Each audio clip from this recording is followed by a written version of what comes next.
விஷால் நடிப்புல உருவாகி இருக்கிற கத்தி சண்டை இந்த திரைப்படத்தோட வெளியீட்டு தேதி அறிவிக்கப்பட்டிருக்கு. விஷால், தமன்னா, வடிவேலு, சூரி மற்றும் பலர் நடிச்சிருக்கும் படம் கத்தி சண்டை. இந்த படம் இந்த மாதம் வெளியாகிற நிலையில இப்ப நிலவி வரும் பணத்தட்டுப்பாடு காரணமாக படத்தோட வெளியீட்டை படக்குழுவினர் தள்ளி வச்சிருக்கிறதாக சொல்லியிருக்காங்க. இப்ப விஷாலோட கத்தி சண்டை திரைப்படத்தை வர பொங்கல் பண்டிகைக்கு வெளியிட இருக்கிறதாக தெரிவிக்கப்பட்டிருக்கு. இளைய தளபதி விஜய் நடிப்புல உருவாகி வரும் பைரவா திரைப்படமும் பொங்கல் பண்டிகைக்கு வெளியாகும் அப்படின்னு அறிவிக்கப்பட்டிருந்தது குறிப்பிடத்தக்கது. கமர்ஷியல் படமாக உருவாகி இருக்கிற கத்தி சண்டை திரைப்படத்தோட வசூலை கருத்துல வச்சுதான் படத்தை பொங்கல் பண்டிகைக்கு வெளியிட இருக்கிறதாக சொல்லப்படுது. போக்கிரி, தாமிரபரணி மற்றும் கத்தி பூஜை இந்த படங்களை தொடர்ந்து இளைய தளபதி விஜயோட விஷால் மோதிர 3வது படம் இந்த கத்தி சண்டை ஆகும். விஷால் மோதிர 3வது படம் இந்த கத்தி சண்டை. இந்த தகவலை விஷாலே சொல்லியிருக்காரு. விஷால் தன்னோட அபிஷியல் ட்விட்டர் பக்கத்துல okay it's final, Kaththi Sandai will be releasing for Pongal 2017, sorry for the delay but it's gonna be worth the wait அப்படின்னு குறிப்பிட்டிருக்காரு. விஷால் விஜயோடைய தீவிர ரசிகர். அந்த படத்துக்கு போட்டி மனப்பான்மை இல்லாம விஜய் ரசிகர்களும் விஷாலுக்கு வாழ்த்து தெரிவிச்சிருக்காங்க.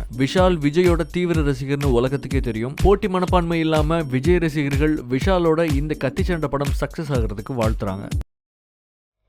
எனக்கு கேப்பும் கிடையாது, ஆப்பும் கிடையாது. கத்தி சண்டைங்கிறது இந்த படத்துல கத்தி சண்டையும் கிடையாது. இந்த படம் ஒரு புத்தி சண்டை.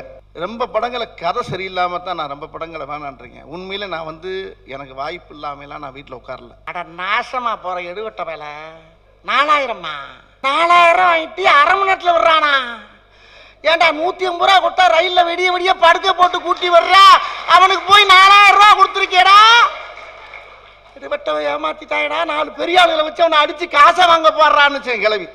அவனை ஆளை எங்க இருந்தாலும் அவனை கொண்டு வாடா, விளக்க மாத்திலேயே அடிக்கணும்.